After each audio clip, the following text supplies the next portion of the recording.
فاعلم أنه لا إله إلا الله واستغفر لذنبك وللمؤمنين والمؤمنات والله يعلم متقلبكم ومثواكم. بسم الله الرحمن الرحيم. الحمد لله رب العالمين، والصلاة والسلام على سيدنا وحبيبنا محمد وعلى آله وأصحابه أجمعين. خۆشەویستان و بەڕێزان، لە وتاری دوێنەدا لە خزمەت سوورەتی ئەننازیعات دابووین. باسی ئەوەمان کرد خوای پەروەردگار وێنەیەکمان نیشان دەدا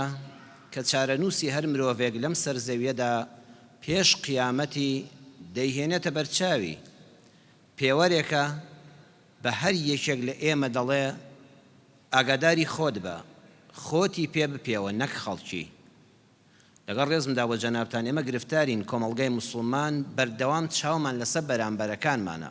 بەخوا فڵان کەس جەهەنەمیە و فڵان کەس بەهەشتیە، خەریکە خۆمان لە یاد دەکەین. بەڵام پەروەردگار دەفەرمێ ئەم قورئانە وەکو ئاوێنەیەک بی خەبەرچاوی خۆت، سەیری خۆت کە بزانە لە نێوانی ئەم دوو بەرەیەدا کە قورئان یەکێ لە نازناوەکانی فورقانە، واتە جیاکەرەوە. هەر لە دنیادا پێت دەڵێ ئەم کۆمەڵە کە ئەم سیفاتانەیان هەیە ئەمانە جێگەیان دۆزەخە پەنا بەخوا، ئەم کۆمەڵەش کە ئەم کۆمەڵە سیفاتە جوانەیان هەیە جێگەیان بەهەشتە. دەی تۆ خۆت بخە بەرچاوی خۆت لە کامیانی. وەڵڵاهی خۆشەویستانم، ئەم دنیاە زۆر زوو تێدەپەڕێ، یعنی هەر وەکو خەونێک وایە، خۆشە ئینسان لە خەونی خۆشە بژی. ئەگە دنیا خەونێک بێ، خۆزگە هەمومان لە خەوێکی خۆشە بووینایە،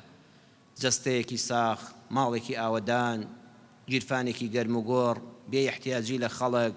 کوردستانێکی ئارام، دوور لە شەڕ و شۆڵ، دوور ناکۆکی. بەڵام بە هەر حاڵێک بێ، هەر وەختێک دەزانی ئەرە وەڵڵا تەمەن وا پیر بووم، تەواو کۆتایی پێهات، هەر نەدەزانی گەنجێتی چۆن ڕۆی. هەمووی بەخۆشی بێ و بە ناخۆشی بێ زۆر بە ئاسانی تێدەپەڕێ. بەڵام لە دوای مردنەوە ژیانی ڕاستەقینە ئالەوێەوە دەست پێ دەکا، ژیانێک کە قەت کۆتایی پێ نایە. بەخوا ژیانێک وایە 1000 ساڵ 10,000 ساڵ هەر باش بوو، ئینسان ناڕەحەتیش بووە مادەم ئەو سنوورەی هەیە هەر کۆتایی پێدەهات. بەڵام ژیانی قیامەت نەبڕاوەیە. جا ئینسانی ژیر کاتێ خوای پەروەردگار ئەوەندە ئێمەی خۆش دەوێ، دڵنیا بن خوا زۆر زۆر ئێمەی خۆش دەوێ. خوا چۆن دروست کراوەکانی خۆی خۆش ناوێت، چۆن حەز دەکا بەندەکانی بخاتە جەهەنەمەوە. بۆیە عەقڵی داوینێ، هەر ژیری پێت دەڵێت چاکە چییە و خراپە چییە. ویژدانی پێبەخشیوی، دوای ئەم قورئانەی پێبەخشیوی هەمومان دەتوانین بیخوێنینەوە، بە زمانی خۆمان بۆمان باز دەکرێت، هەر زۆر بە ئاسانی. قورئان درێژەی پێ نادا، دەفەرمێ ئەم پێوەرە بخەبەر چاوت ئەزیزم، وەڵڵاهی یەکسەر لە ژیانی دنیادا خۆت بڕیار دەدەی. ئەم تەمەنێکی ئێستا هاتە جەنابتان ئەلحەمدولیلا زۆربەتان گەنجن، پیرەکان عاقیبەت خێر بن، تەمەنێکی باشیان لە دینداری و ئەهلی مزگەوتا بەسەر بردووە. بزانە تۆ لە کامیانی. خوای پەروەردگار دەفەرمێ فأما من طغى وآثر الحياة الدنيا فإن الجحيم هي المأوى. پێوەری یەکەم بۆ ئەو کەسانەیە کە جێگەیان دۆزەخە پەنا بەخوای پەروەردگار. چێن ئەوانە؟ فأما من، هەر کەسێک لە زمانی باوکە ئادەمەوە تا کۆتایی قیامەت ئەمە صیفەتی بێت، طغى، لە سنوور دەرچێ، یعنی جاوز الحد في الكفر والعصيان، لە کوفر و لە بێدینی و لە گوناها سنوورەکان هەمووی ببەزێنێ. لە دەرسی دوێنەدا عەرزی جەنابتانم کرد، ئیسلام داوای لێ نەکردوین ئێمە فریشتە بین، قەت ئەم دینە باسی ئەوەی نەکردووە تۆ قەت نابێ گوناهێک بکەی، بەڵام داوای ئەوەی لێ کردوین نەبین بە شەیطانێکی ڕەجیم، لە گوناها ڕۆ مەچۆ، لوتکە مەگرە، هەڵەت کرد بە هەڵەی بزانە لە سوچێکەوە دانیشە لە ماڵی خۆتا بێ، لە مزگەوتا بێ، دوو فرمێسکی پەشیمانی بڕێژە بڵێ خودایە خەجاڵەتم، خوا تەوبە بێ، بیشارەوە بڵێ خوا پەردەپۆشم کەی ئەم گوناهەم لە ناو خەڵکا بڵاو نەبێتەوە، خوا ئەمەی پێخۆشە، ئەوە لە خوا نزیک دەکاتەوە ئەو تەوبەیە. بەڵام پەنا بەخوا من طغى، کەسێک گوناهی کرد و شانازیشی پێوە کرد، بێشەرعی کرد، تیجاوەت چییە؟ خۆ ئازادی شەخصیە، هیچ سنوورێکی بۆ ئاین، بۆ عرفی کۆمەڵگا، بۆ نەریتە جوان و پەسەندەکان نەهێشتەوە، حسابی بۆ یاسا و قانونیش نەکرد ئەوە جێگەی جەهەنەمە. وەکو زانانی تەفسیر دەفەرمون وەکو فیرعەون هاوشێوەکانی جا دەفەرمون تەغا بۆ کەسانی دەسەڵاتدار، کەسێ هێزی هەیە، دەسەڵاتی هەیە، پارەی هەیە، بەڵام هیچ سنوورێکی تاوان نییە تاقی نەکرد بێتەوە، شەرم لە خوا ناکە، ئەو ئەبێ پاداشتەکەی جەهەنەم بێ. و ئاثەڕە الحەیاتە الدونیا. بەشی دووەم ئەو کەسانن کە هێزیان نییە، دەسەڵاتیان نییە، هەڵام خۆیان بەدەستە، ئەوانە ئاثەڕە الحەیاتە الدونیا، دنیایان هەڵبژاردۆ بەسەر قیامەتە. یعنی نەعوذ بالله وا دەزانن قیامەت هەر نییە. لای ئەوان ئەو دروشمە هەیە، ئەو نانە ئەمڕۆ لە خوانە، حازر بە قەرز مەدە. حتى هەندێک کۆلکە شاعیر لە قەدیما هەبوون دەڵێ من ئەو کچە جوانم هەبێ حۆری بەهەشت چییە و شت چیە، بۆ ئەمە خێرا لەزەتی لێوەرنەگرم خۆم هەڵگرم بۆ بەهەشت نەعوذ بالله. کەسێ ئەوە مەبدەئی بێ فإن الجحيم هي المأوى، هاوچێشەکە یەکسانە بەو بەر، ئەوە خۆی با بۆ جەهەنەم ئامادەکە. بەڵام سەیری تعبیری وردی قورئان کەن، ئاثەڕە الحەیاتە الدونیا. خوا قەل لە قورئانانەی فەرمووە تۆ واز لە دنیا بێنە، تەرکە دنیا بە، هەر کەسێ دنیای بوێ، دنیای جوان و پاکی بوێ جێگەی جەهەنەمە. حاشا، ئەوە قورئان وا نافەرمێ. قورئان دەفەرمێ کەسێک وا بزانێ ژیانی دنیا بەس ئەمەندەیە، هەر ئەمەندە ژیانە، ئیتر دوای مردن تەواو حیساب کتاب لێپرسینەوە، قیامەت بەهەشت دۆزەخ، حەڵاڵ حەرام هیچی بوونی نییە، ئەوە جێگەی جەهەنەمە. بەڵام ئیسلامی ئێمە پێمان دەڵێ، ئیسلامێک پێمان دەڵێ قەت خۆت لە خۆشی جوان مەحروم مەکە. جیاوازی ئیسلام لەگەڵ کۆمەڵی ئەدیانی ترا خۆشەویستان ئەوەیە، لە هەندێک دینی ترا غەیری ئیسلام پیاوچاک کێیە؟ ئەو کەسێ لە ئەشکەوتێکا بژی نەکەس ببینێ. لە هەندێک کتێبا خوێندومەتەوە، لە هەندێک ئایندا هەیە لە قەدیمە، ئەڵێ هیوا هەبووە ئەوەندە خواپەرست بووە 40 ساڵ خۆی نەشتووە، هەتا هەموو لەشی ڕزیوە، ئەوەی بەس بۆی لە خوا نزیک بێتەوە. لە ئیسلامی ئەمەدا ئەوە قەدەغەیە. لە ئیسلامی ئەمەدا دەبێت پاک و پخوت بژی، حەڵاڵ و پاک بخۆی، جوان و بۆن خۆش بی. بۆ نمونە أبي هريرة رضي الله رحمته خوالي بالصحابي بايبرزي بيغمبر صلى الله عليه وسلم دفرمي أن رجلا أتى النبي صلى الله عليه وسلم وكان رجلا جميلا دانشتبوين لخزمت خوشويستا صلى الله عليه وسلم بياوك هات كان رجلا جميلا بياوكي جوان وكو جنابتان إنسانيكي بريز شكليكي جوان جلو برقيكي جوان بون خوش جلو تكراو معطر ڕەنبێ و کاتبەی مامۆستاوتونە بۆ ئەو کاتەش شتێک هەبووە کە جلەکانیان پێڕێک و پێک کردووە. هەر لە درێژایی مێژووی مرۆڤایەتیدا مرۆڤانێک هەبوون هەر کە چاوت پێیان دەکەوێت دایمەڵەن کورد دەڵێ لە پاکەت هاتوۆتە دەرە، ئەو پیاو ئاوا بگوت لە پاکەت هاتوۆتە دەرەوە. یعنی شکڵێکی جوان، ڕەنگێکی کراوە، بۆنێکی خۆش هات و پرسیاری لە پێغەمبەر هەبوو صلی الله عليه وسلم، یا رسول الله إني رجل حبب إلي الجمال. ئەی پێغەمبەری خوا، وەڵڵی من بەدەست خۆم نییە، هەر خوار وای دروست کردوم، دایما حەزم بەشتی جوانە. وأعطيت منه ما ترى، خوش پێی بەخشی و مەسیرم کرد، شکڵێکی جوان، جلێکی جوان، ماڵ و سەرۆت و سامانێک خوای گەورە داومێ، بەدڵی خۆم خوای گەورە پێی بەخشیوم. حتى ما أحب أن يفوقني أحد بشراك نعلي، يعني للرواية بشسع نعلي. والله أي بيغمبري خوا أو ندم حزلي أو منها مكزني بلا جواني دا، والله حزلك أم أقوى دري أو بي الله من لبيم دا أو باتي لا سيك ببابوج بهر شيء بك أو زمانه هبوا حزناك أم كزل وجوان تري لبي دابه، حتى قيتاني بي الله وكم حزلك أم لي خلقي جوان تربيه. بتعبيري أمره حزلك أم موبايلي بي بجوان تربيه، حزلك أم ساري هم بالشاز به، أو أنا محزلي بدأ خوبني دائما حزم لشتي جوانا. أي بيغمبري خوا فرموي أمن الكبر ذلك، أي بيغمبري خوا أو ده شد قلبي خوا بزلزاني نوا توبلي من بر أو هرشب كوم كخوان نفرتي لمتكبران كدوا. بيغمبري خوا صلى الله عليه وسلم فرموي لا تو متكبرني، الكبر من بطر الحق وغمط الناس. فرموي متكبر كخوانه ليكدو جاي جهنم وخرابة دو صفتي هي، من بطر يعني رده ورفضه الحق أو كسي حق دبينه. لما ديسك دانشتوي لقال كسيك دانشتوي أزاني حقق سكاني ريك دزاني راستا، بلام كبرت هي داني بياناني علي قسيتونية قرق سي من راستا. كابرا كردوتي بش فري هر بزنا كروكتي بابا وداواش دافركتي والله بزنا بابا بزن نافركتي بخوا وني دافر وتي بخوا بش فري هر بزنا لقسي خوم نام خواروا. اگه انسان گشت او حد بش فري هر بزن به او اندد دان نني بحق راستي دا بلا حق به ونا حق به هر قصي من حقه نابق قصي تو راس به ئەوە کیبرە، ئەوە خۆ بەزلزانینە.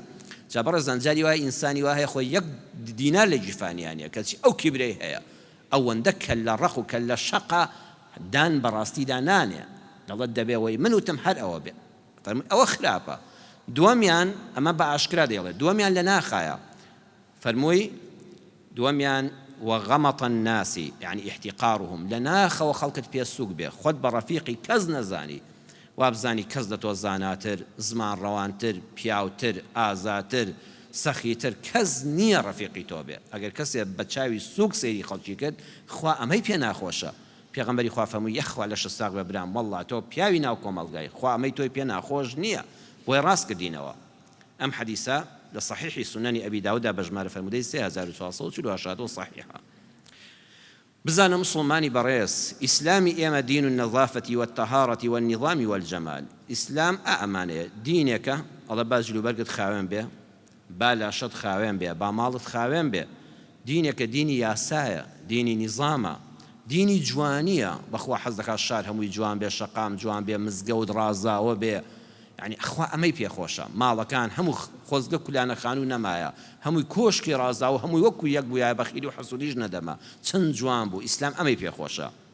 بۆیە جابری کوڕی عەبدوڵڵاه سەحابەی پایەبەرزی پێغەمبەر رضی الله عنه دەفەرمێ ئەتانا رسول الله صلى الله عليه وسلم فرأى رجلا شعثا پێغەمبەری خوا صلى الله عليه وسلم هاتە ناومان پیاوێکی بینی قد تفرق شعره پیاوێکی بینی قژەکانی تاڵک ئاواوە ڕۆیشتووە تاڵک ئاواوە ڕۆیشتووە ینی سەر و پرجێکی ئاڵۆزاو پێغەمبەری خوا پێی ناخۆش بوو بۆ موسڵمان دەبێ ئاوا بێ. فەرمووی ئەما کان یەجید هذا ما يسكن به الشعر ئەوە کەس نییە بڕوا تۆزە قژی ئەم پیاوەمان بۆ چاکە تۆزە بۆی دابێنێ دەلاشێک بۆی ڕێک و پێکە. فەرمووی وەڵڵا پێم ناخۆشەکە ئەوە دەبینم هەر ئینسان چاوت پێی دەکەوێت بێ تااقەتە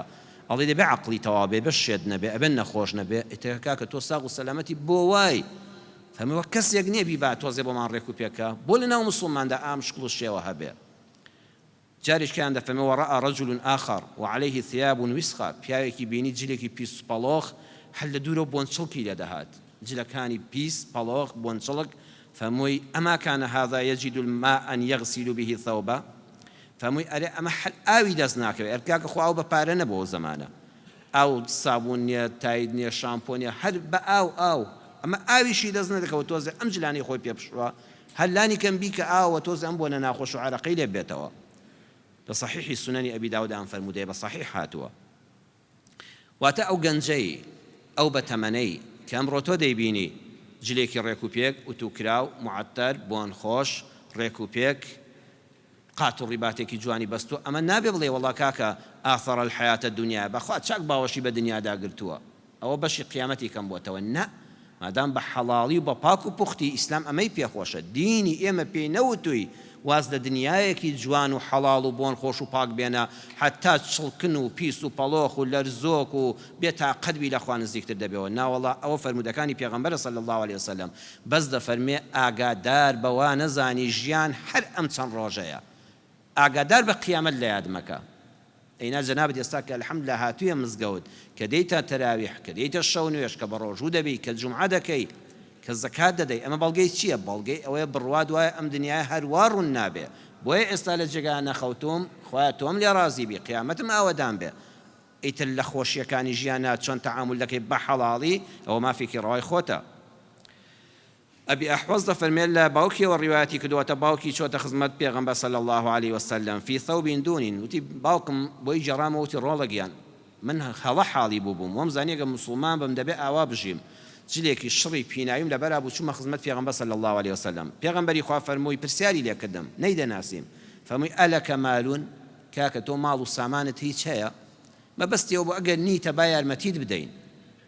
ئەگەر هەتە بۆ وای وتم ئەرە وەڵڵاهی پێغەمبەری خوا صلی الله عليه وسلم ئیتر باڵم فش کردەوە کورە قوربان هەر زۆرم هەیە کورە من دەوڵەمەندم. فەرمووی من ئەی المالی چیت هەیە چ نەوعە ماڵێک؟ وتم والله جا قوربان چیم نییە قد ئاتانی الله من الئبل بەخوا خوا حوشتری زۆری داومێ حوشتر ماڵێکی گرانە لەناو عەرەبە بەتابەت لەو سەردەمەدا حوشترێکی زۆرم هەیە والغەنەمی مەڕ و بزنی زۆرم هەیە والخەیلی ئەسپم هەیە ئەسپی ڕەسەن یعنی وەکو ئەم کەسێ بڵێ ئەمڕۆ جوانترین ئۆتۆمبیل چەندانەم هەیە لە ماڵەوە ئەو بۆ سواری بەکاریان دێنم. والرقيقي واتە خزمەتکار کەسێ بڵێ ئەمڕۆ کۆمپانیام شەریکاتم هەیە و دەیان کرێکار لەلام ئیش دەکەن ئەرە وەڵڵی پێغەمبەری خوا هەموومە هەیە فەرمووی فإذا أتاك الله مالا فليرى أثر نعمة الله عليك وكرامته فەرمووی دەیت خوا بۆ وای دەی کە خوای گەورە پێی بەخشی با کاکە پێتەوە دیار بوویایە وەڵڵی من ئەمزانی خێرت پێدەشێ ئەی تۆ بۆ وای دەی خوا پێی خۆشە کە ئەم هەموو خەڵات و دەوڵەمەندی و بەخشی شەی لەگەڵا کردووی با پێتەوە دیار بێ با شکرانەی پەروەردگارت پێوە دیار بێ بۆی ئیسلامی ئێمە یاسایەکی گشتی هەیە کە پێغەمبەری خوا صلی الله عليه وسلم لە حەدیثێکی حەسەنە کە ئیمام ئەحمەد ڕیواەتی کردو شێخ ئەلبانی ڕەحمەتی خوای لێبێ لە صحیحی جامیعە بە ژمارە فەرموودەی 1887 هێناوێتی دەفەرمێ كلوا واشربوا والبسوا وتصدقوا من غير مخيلة ولا صرف پێغەمبەری خوا صلی الله عليه وسلم دەفەرمێ ئەی ئومەتم کاکە بخۆ چی خواردنی پاک و حەڵاڵە بیخۆ خواردنەوەی حەڵاڵ بخۆوە جلی جوان لەبەرکە ماڵی جوان دابینکە ببەخشە سەدەقە بکە بەڵام ئاگال لە دووشت بێ ئاگال لەم دوو پێوەرە بێ من غەیری مەخیلەتین پۆزی پێوە لێ مەدە مەچۆ لە لای فەقیر و هەژار باسی بکەیت بەخوا لە مەطعامێک بووین ئای چیمان خوارد و چەند گرام بوو چۆن بوو چۆنیان خزمەت کردین کابرا ساوەری بەبێ ترشێت دەخوا داماوە تۆ بۆی باز دەکەی کە یارمەتیشی نادەی پۆزی پێوە لێ مەدە والله ئەو سارێم کڕیوە ئەو بای ئەوەندە دەفتەرەیە کابراش پاسکیری پێ ناکردرێ ئاواتیەوە پاسکیری بکا بە ماتۆر ئەمە خراپە با ئەهو نزولەی ئەو ئینسانت لێوە نەوەستێ پۆزی پێوە لێ مەدە بڵێ خودایە شکر بۆ تۆ یا ڕەبی خوایە حەمد و سەنا بۆ تۆ کە منت هەژار نەکرد کە منت لە هەژاری دەوڵەمەند کرد بەس ئاگادار بە خۆ هەڵکێش مەبە بەسەر خەڵکی فەقیر و هەژارە کورد دەڵێ پۆزی پێوە لێ مەدە بە زمانی سلێمانی وەلا سەرفین زیادە ڕەویش مەکە یعنی شتێک مەکە کە پێویست نییە تۆ دەتوانی جەنابەت جاری وایە بە 10,000 تێر بخۆی خواردنێکی شاهانە بخۆ بە 10,000 تێر دەخۆی بەڵام بۆ بچی 100,000 سەرف بکەی 90,000 هەر بە بەلاش چێ سوپاست دەکا مامۆستا هەژاری موکریانی بە ڕەحمەت بێ ئەڵێ لەگەڵ برادەرێک ماجارێک مەچووینە لای دەلاکێک وتی چەند دەکا بۆ نمونە وتی 5 فلس دەکا کابرا 50 فلسی دایە هاتینە دەرێک وتم ئەوە بۆ هات کرد کاکە با بزانێ پیاوین دەوڵەمەندین کۆرەکتم پێ دوای ڕسمت لە ڕۆژنامە بڵاو دەکەنە وەڵا بەکەری زانی هەر سوپاسیشی نەکردی باش دەکەت من لە ڕووی جەنابەتەم پەرژین بێ بەبێ عەقڵی تەماشا نەکرێی زیادە ڕەوی مەکە شتێک کە جێگا ناگرێ نە بۆ قیامەت جێگا دەگرێ نە بۆ دنیا جێگا دەگرێ پارە بە فیڕۆمەدا بەس ئاگال لەو دوانە بێ پۆزی پێوە لێ مەدە زیادە ڕەویش دە سنووری خۆیان مەکە کە هیچ جێگایەک ناگرێ فەرمووی فإن الله يحب أن يرى نعمته على عبده بخوا زۆری پێخۆشە کاتێک کە شتێک ببدنەکەی دەبەخشێ پێوەی دیار بێ شوێنەواری دیار بێ من 4 کەلیمەم خوێندوەتەوە خوا چەندی پێخۆشە ئەم 4 کەلیمەی بێم بە جەنابەت بڵێم ئەگەر هەر قڕ و قبدانیشم لە ماڵەوە ئەو خوا پێی ناخۆشە مامۆستایەک زانستێکی پێ بۆ نەڵێ بیڵێتەوە خۆشەرنی هەر پێویستی بە پارە بێ دەوڵەمەندێک چەند جوانە ئاساری دەوڵەمەندەکەی بەچێوە بێ بابەخانەکەیەوە دیار بێ بە دیوارخانەکەیەوە دیار بێ بە جلو بەرگ و بە ئۆتۆمبیلەکەیەوە دیار بێ بە ئاثار و شوێنەواری ئەم خەڵاتی خوا لە دەستە بەخشندەکەیەوە دیار بێ ئەوە چێ مزگەوتێ دروست کرد وڵا کاک فڵان کەس ئەوە خوا پێی خۆشە شوێنەوارێکت بەجێش ئەرێ ئەو مەکتەبە چێ دروستی کردەوە وڵا کاک فڵان کەس ئەوە فڵان کەسی دەوڵەمەند ئەوە چێ ئەو خەستەخانەی دروست کردەوە وڵا کاک فڵان کەسی دەوڵەمەند ئەها شوێنەوار بەجێ بێڵە لە دوای خۆت هەر لە ژیانی خۆت و هەم لە دوای مردنی خۆت بڵێن ئەمە جێپەنجەی ئەو خەڵاتەیە کە خوا بە فڵان کەسی ڕەوا کردبوو ئیتر ئەوە خوای گەورە ئاثەر الحیاة الدنیا نییە لەسەری وەستام و مەزانە کەسێکت بینی بڵێ بەخوا چونکە ئەم دنیاە خۆ ناخۆشی نەبینی ئەوە جێی جەهەنەمە ناوەڵڵا بڵێ خوایە هەمیشە دنیام خۆش بێ و قیامەتیشم ئاوەدان بێ وأما من خاف مقام ربه بەشی دووەم بەهەشتیەکان چێن ئێمە ناونیشانی وتارەکەمان چێ بەهەشتیە هەر کەسێک شەرم لە پەروەردگاری بکە حیساب بۆ خوا بکە کە ڕۆژێ لە دیوانی خوادا دەوەستێ هەمیشە سەیری خۆت کە بووە لە ژیانە حرام هاتبێتە بەردەستت لەبەر خوانت کرد بێ بووە کار و سەدەقە و چاکەت کرد بێ بەزنێتت بۆ خوا بوو بێ بڵێ خودایە بەستۆ بەخوا نەچاوی کامیرا هیچە واللهی نەمەت حوستایشی خەڵک هیچە هەموو دنیا مەدحت کە کارەکانت ببینە دڵت پێی خۆش بێ واللهی هەر چەند ڕۆژێکە بەو خوا لەبیر دەچیەوە تەنانە سوبحان الله ئەم دنیاە سروشتی وایە ئەو کەسانەی ئەوداڵی ناو ناوبانگن خەڵک ڕقی لێیانە دەوڵەمەندێک خێر بکە بەس بە ئەوەی لە شاشەی تێڤیەکانەوە دەرکەوێ و خەڵک باسی بکە هەر لە خۆ خەڵک ڕقی لێی دەبێتەوە خەڵکیشم بینیوە بەس خۆی خوا دەزانن چەند خێرەومەندە وەڵڵی هەرچی ناوی دەبیستێ خۆشی دەوێت حد ناوی بیستۆ نەشی بینیوە سبحان الله خوا خۆشەویستی دەکا دەی تۆ کامیان هەڵدەبژێری ئەوە حیسابت بۆ قیامەت کرد ئەگەر ئەم سیفەتت تێدایە ئەوەی لە چاکە و خێر کردت بۆ خوا بوو بەس بۆ خوا فقط الله خوا شەریکی ناوێ کاکە ئەو ماڵەکە داوێتی بە تۆ ئەو عیلمەکە داوێتی بە تۆ ئەو ڕێز و حرمەتەکە داوێتی بە تۆ کەسی کەی لەگەڵا بووە هیچ کەسی ترە والله بەدەست خەڵک بۆیە تۆ نانێکن نەدەبوو هەمووی خوایە دەی کەواتە غەیری خوای تێکەڵاو مەکە با بەس بۆ خوا بێ هەر بەس بۆ الله ئەگەر ئەم سیفەتە تێدا دڵت بەخۆش بێ فإن الجنة هي المأوى جێگات بەهەشتە ئەی دووەمیان ونهى النفس عن الهوى سبحان الله ئەم قورئانە چەند وردە عەرزم کردن یەک گوشەی هەمووی دەرسێکی گەورەیە هەموو ئەبێ ئەمە لە زانکۆکانە بخوێندرێ ئەبێ توێژینەوەی زانستی دەروونناسی لەسەر بکرێ خوا نافەرمێ نەفست بکوژە ئارەزووی جنسیت هەیە خوا نافەرمێ خۆت بخەسێنە ئەوە لە ئیسلامی ئێمەدا نییە خوا دەفەرمێ نەفست بپارێزە لە شوێنکەوتنی ئارەزووی حەرام والله یەک دەرگانیە کە نەفست بە حەڵاڵی لێ تێر نەبێ زەواجی شەرعیت خوا چەند جوانە چەند مرتاحی ئەی خیانەتی هاوسەری ئەی داوێن پیسی ئەی زیناد لە ڕووی جەنابتان ئەی نەزەری حەرام هەر بۆ خۆت تەریق دەبیتەوە لە خۆت هەر بۆ خۆت هەز بە نوقسانی دەکەیت خوا دەفەرمێ نەفست بپارێزە لەوەی کە ئەم نەفسە ئەگە بەڕەڵای کەی بە هەموو تێر ناخۆ وەکو گورگ وایە ئەچێتە ناو ڕانەمەڕێکەوە ملی 100 دەشکێنێ وەڵڵی هەر دانەیەکی پێ دەخورێ بە دانەمەڕێک تێرە خوا کەچی ئامادەیە ملی 100 بشکێنێ دوول لە ڕووی ئەم گەنجانەی مزگەوت بیسەر و بینەریە موتارە وەڵڵی گەنجی وا هەیە لەگەڵ 100 کچا پەیوەندی هەبێت تێر ناخوا دەیکا بە 200 بە هەموو ئافرەتی دنیا بەس ئەگەر نەفسەکەت بە یەک حەڵاڵی پاک و پوختی خۆت چاول لەسەری بوو وەتزانی شاژنی هەموو دنیا لە ماڵتایە وەڵڵی تەواو نەفست دادەمرکێتەوە خوا دەفەرمێ ئەم نەفسە حەڵاڵت بۆ هەیە کاکە ئەو هەموو خواردنەوە حەڵاڵە هەیەتەوە بۆ ژەق نەموتە و تاڵە دەخۆیتەوە بۆ عەرەق دەخۆیتەوە کە عەقڵیشت لەدەست دەی بۆ ئەمە بەس ئەمە ئەمەکە هەرچی خۆشی هەیە وەریگرە بەڵام بە دوو مەرج یەکەم حەڵاڵ بێ دووەمیان لە سنووری ماڵی خۆتدا بێ ماڵی خەڵک نەبێ بە ناڕەوا نەبێ بە حەرام نەبێ بە داگیرکاری نەبێ بە گەندەڵی نەبێ بە دزی نەبێ بە ماڵی میلەت نەبێ بەس حەڵاڵ بێ یەکەم دووەمیان هی خۆت بێ وەڵڵی کاکە هەموو نەفست تێرکە بەڵام شوێن ئارەزووی بەتاڵ مەکەوە کە ئەگە دەڵێ هی خۆم بۆ خۆم هی تۆش دەخۆم ناوەڵی خۆت پێ بخورێ بەستا هی خەڵک بە تۆ ناخورێ ئەوە حیساب و کتابی لەسەرە کورە هەر لە دنیادا لە دەگەر و دەری دێننەوە قەناعەتت هەبێ ژیانێکی سەرفرازانە دەژی فإن الجنة هي المأوى تۆ جێگات بەهەشتە بەهەشت دەی ئەم دنیا کاتیە بە قوربانی ئەو بەهەشتە نەبڕاوە مەکە مامۆستا مەلا غەریبی پێنجوێنی لە دیوانەکەیدا لە لاپەڕە 95 بە دوو دێر پەخشانە شعر چەند جوان دەفەرمێ نرخی بەهەشت لە دوای ئیمان ئیستیقامەتە و کۆڵ نەدان ژیانە لە سایە قورئان بێوەییە و چاکە خوازی و لە خواترسان دوای ئیمان چونکە بەبێ ئیمان بەهەژ نییە دوای ئیمان بە تاک و تەنهای ئەڵڵا کە هاوبەشی بۆ بڕیار نەدەی ئیمان بە پێغەمبەران هەموو کتوبی ئاسمانی بە خاتەمی پێغەمبەران کە محەممەدی مستەفایە صلی الله عليه وسلم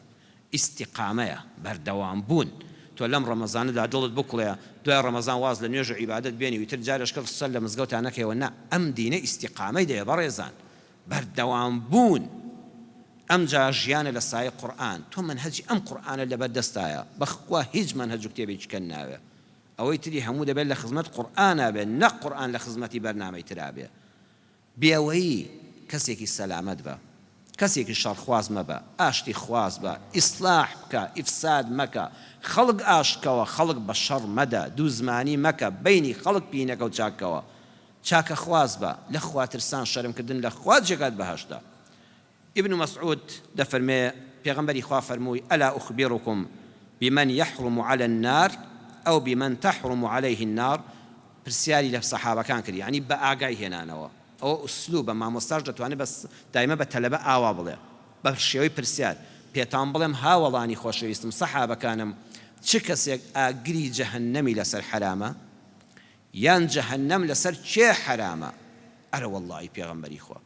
ئەمە مانای چییە کە حرام بوو جەهەنەم لەسەرت یعنی جێگات کوێیە بەهەشتە پێغەمبەر لەو سەرەوە بۆیان هاتەوە پێتان بڵێم چێ ئاگری جەهەنەم نابینێ و جەهەنەمی لەسەر حرامە واتە جێگەی بەهەشتە ئەرە وەڵڵی پێغەمبەری خوا فەرمووی لە دوای عیبادەتەکان کە نوێژ و ڕۆژ و ئەوانە فەرزن فەرمووی ئەمە تحرم على كل چوار صفت سەیری خۆت کە بزانە تایەتایە قەریب هەین لەین سەهل لە ژیانی کۆمەڵایەتی تا دەمری ئەم چوار صفەتە خوو ڕەوشتت بێ قەریب دایمە کەسێکی گونجاو و خۆشەویست بی لە دڵی خەڵکە ئەوەندە ڕەفتارت جوان بێت لە هەر شوێنەکە بی خەڵک خۆشی بوی ئەوەندە ئینسانێکی بەڕێز بی ئەوەندە چاکت بۆ خەڵکە بێ جێگەی خۆت لە دڵی خەڵکا کرد بێتەوە کە مردی بڵێن ئاخ بەخوا حەیف فڵان کەس لە گەڕەکەکەیە شوێنی دیارە بەخوا کلێنی گەورەیە لە ناو دڵی خەڵکا جێگەی خۆت کرد بێتەوە خەڵکی چاک دەڵێم دووەمیان هەینین کەسێکی خۆ بەکەم گربی خۆت کەم نەبی بەس لەبەر خوا خۆت بچوو بکەیتەوە قەت خۆت پێ گەورە نەبێ دایمە بڵێ خوایە ئەمەی تۆیە ئایا وای سێمیان لەینین کەسێکی نەرمونیان لە سەرخۆ دەنگهێواش ئینسانێکی بەعنی بەڕاستی هەر ئینسانی وایە کە قسە دەکات لە زەل لە قسەکانی دەکەی کەمەر حەبایت دەکا ئەوەندە جوان دەیکە هەر خۆشەویستە لەلات لەینین ئینسانێکی نەرمونیان سەهلین کەسێکی ئاسانکار کەسێکە لە دایرەیەکە فەرمانبەرێکە کەسێکە لە نەخۆشخانەیەکە کاروبارێکی ئەو خەڵکە ڕایی دەکات لە دکتۆرێکەوە تا پەرستارێک تا دەرزی لە دەرێک تا سەیدەلانیەک کە دەچی بۆ لای دایمە ئیشت بۆ ئاسان دەکا پرسیاری شوێنێکی لەگەڵ کەمان عینێ 50 مەتر لەگەڵ تابێتەوە شوێنەکە نیشان دەدات تا ڕێنماییت دەکات تا دەتگەێنێتە قەناعەت ئەو کەسانە جێگایان بەهەشتە ئەو کەسێ ئەو چوار سیفەتی تێدا بێ با دڵی بەخۆی خۆش بێ کە جێگەی بەهەشتە بەشی کۆتایی وتارەکەم بۆ ئافرەتانی بەڕێزە بۆ دایکەکانمان بۆ خوشک و کچەکانمان بۆ هاوسەرەکانمان بۆ خێزانتانی باسکەن ئەو خوشک و دایکانەی کە گوێیان لێمانە ئەو ئافرەتە بەڕێزانە ئەمە موژدەی پێغەمبەرە صلی الله عليه وسلم حەدیثێکی صحیحە ئیمامی ابن الحبان حبان ڕیوایەتی کردووە شێخ ئەلبانی بە صحیحی داناوە لە صحیحی جامیعە بە ژمارە فەرموودەی 660 دەفەرمێ ئیذا صلت المرء خمسها هەر ژنێک پێنج فەرزەی نوێژەکانی بکە مەگەر حاڵەتە تایبەتیەکان نەبێت کە بێ نوێژ بێ وەصامەت شەهرەها هەر ژنێک بەقەدەر توانە عوزری منداڵبوون و شیردان و نەخۆشی نەبێ مانگی ڕەمەزانان لێی نەخوا وحەفیظەت فەرجەها حەمد و سەنا بۆ خوا حتا ئەو ڕۆژەی دەیخەنە قەبرەوە دەستی نامەحرەمی بەر نەکەوت پێ و داوێنی بە نامەحرەم نەکەوت بێ پوخت و خاوێن ژیا بێ وأطاعت زوجها لو ڕۆژەوە کە چوە لای مێرد و شووی کرد گوێڕایەڵی فەرمانە جوانەکانی مێردەکەی بێ بۆ مێردەکەی دڵسۆز بێ قیل لەها کە مرد لە قیامەتا پێی دەوترێ تۆ چوار سیفەتت هەبوو پێنج فەرزەی نوێژ عیبادەت ڕۆژوی ڕەمەزان بە پێی توانە ئەوە دوانیش ئەخلاقەکە دەوێت داوێن پاکی و بە ئەخلاق و ڕەوش بەرزید دووەمیان گوێڕایەڵی مێردەکەت و دڵخۆشکردنی مێردەکەت و بەدەمەوە چوونی مێردەکەت و دڵڕازیکردنی مێردەکەت بەم چوار سیفەتە بەهەشت چەند دەرگای هەیە بەڕێزان بەهەشت هەشت دەرگای هەیە ئەم ژنە چوار شتی کردووە دوو عیبادەت دوو ئەخلاقی پەسەند پێی دەوترێ ئودخولی الجەنەتە من ئەی ئەبواب الجەنەتی شئتی هەر هەشت دەرگای بەهەشت بۆ تۆ کراوەتەوە لە کامیانەوە حەز لێ لێەوە بڕۆژوورەوە سبحان الله لەو مژدەیە باسی هیچی کەی لەگەڵ ناکرێ ئەو چوار سیفەتە لە هەر ژنێکە هەبێ هەر هەشت دەرگای بەهەشت کراوەتەوە لەکوێت حەز لێ لێیە بڕۆژوورەوە قسەیەکی خۆشم بیر هاتەوە کە نووسیویشمە لێرەدا شێخ محەممەد متەوەلی شەعراوی باس لە تەفسیرەکەیدا لە بەرگی حەفدە لە لاپەڕی 250 تەفسیری شەعراوی زۆر بەنرخە لە مجلدی حەفدە لە لاپەڕی 250 دەفەرمێت لە مزگەوتە دانیشتبووم ئاوا شەوی ڕەمەزانە و کاتی شەونێژە وتارم بۆ خەڵک دەدا تەفسیری قورئانم دەکرد فەرمووی لە خزمەت سوورەتی یاسین بووم ئەو ئاەتی دوێنێ لە خزمەتیا بووین خوا دەفەرمێ هم وأزواجهم في ظلال على الأرائك متكئون سورة ياسين آياتي 56 لبهشتا أي پیاوان ئێوە لەگەڵ ژنەکانتاندا دەست لە ناو دەستی یەکدەسە قەنەفەی بەهەشت پاڵتانداوەتەوە ئانیشتان بۆ داداوە و چی بتانەوێت لە خزمەتتاندایە دەفەرمێ من زۆر بە حەماسەوە تەفسیری ئەو ئاەتەم دەکرد و خەڵک هەموو ئەلەرزین و ئەگەر شتیتەکان ڤیدۆکانتان بینیوە هەموو ئەڵڵا ئەڵڵا دەکەن و مزگە و پڕە لە سوبحان الله فەرمووی وەختێکم زانیم و کەبەرەی مزگەوت تەقیەوە کابرا کە بە سنگی خۆی کێشای یەک مستی لەسەر سەدڵی خۆی داوتم بەخوا لەوەسێ جەڵدە لێیدا یەک هاواری کرد بەعەرەبیەکەی دەڵێ بعنف وانفعال بە هەموو هێزی خۆی مستێکی لەسەر دڵی خۆیدا کابرایەکی بەڕێز و بە ویقار و پیاوانەش کاردانەوەیەکی زۆر توندی بەرامبەر بۆ قسانەی من هەبوو. وتی یا خەرابە ماڵ وێران خۆم، ئەی قڕ بە سەرم، یعنی فولانەتە هەددەجینی ثانی بە زمانی میسری، یعنی فڵان کەسی ژنیشم لەوێژ لەگەڵمە قڕ بە سەرم. ئەگەڵ یەک مستی لە سنگی خۆیدا وتمان بەخوا خۆیە کوژێ. هێواشم کردەوە وتم مام برام بوها دەکەی، وەڵاتی مامۆستا من لە دنیا لەو گورگە بێزارم، یعنی ئەوەش دەچێتە بەهەشت لەگەڵمە. وتم گوێ بگرە قورئان دەفەرمێ ئەوا لە بەهەشتا نایە، کوڕاوتی مێشکت دەکۆڵێەوە، خواخوا مەحەل لە مزگەوت بوو لە بازار بوو نەچمەوە ماڵەوە، ئەزانی چ پرتەوە بۆڵە دەکا. وتم ها خوا لە سوورەتی ئالی عیمران ئاەتی 15دا دەفەرمێ وەئەزواج مطهرە، ژنەکانتان لە دنیادا کە لە کۆمەڵە سیفات لیان ناڕازی بووبن لە قیامەتا خوا دەفەرمێ پاکیان دەکەمەوە، پاک کراونەوە لە بۆڵە بۆڵ، لە ناڕەحەتی، لە زمان زبری، لە ڕووی ترش. خوا دەفەرمێ ئەوانە دەشۆرێتەوە تەواو. ژنێک دەبێ هەرچی تۆ دڵت دەخوازێ وا دەبێ، بۆ ژنانیش پیاوەکە بە هەمان شێوە. ئەفەرمێ ئەمجا تۆزی هاتەوە سەر خۆی. وتم کاکە تێک مەچەوە بە خۆت مەکێشە، مەم دنیام وێران بوو خەمی قیامەتیشمە لەوێش لە بەهەشتا لە کۆڵم نەبێتەوە، بۆم ڕوون کردەوە. وتم وەئەزواج مطهرە، قورئان وەڵامی هەموو پرسیارێکی تێدایە. ژنەکانتان لە هەموو ئەو ڕەوشتانەی کە تۆ لە دنیادا پێی ناڕەحەتی، پێی قەڵسی، بەڵام سەبرت گرتووە، ئارامت گرتووە. مرۆڤ یعنی سیلسیلەیەک نییە دڵی تۆ چ بخوازێت، تۆش ڕەن بێوابی بۆ بەرامبەرەکەت، بەڵام ئارام بگرن لەسەر یەک. خواناز بن، ڕوو لە خوا بن، ئەهلی دین بن کە چوونە بەهەشتەوە خوا پاکتان دەکاتەوە لە هەموو ڕەوشتێک کە بەرامبەرەکەت ئازاری پێ بخوا، ئەڕازەیتەوە بە هەموو ئەخلاقێک کە هاوسەرەکە لەزەتی لێ وەربگرێ. بە ئەم بابەتە هەڵگرین ئینشاءڵڵا. ئەگەر ماین لە دەرسی داهاتوودا چێ بەهەشتیە، هەندێکی تر باسی بەهەشت دەکەین هەر لە خزمەتی ئەو ئاەتانەدا.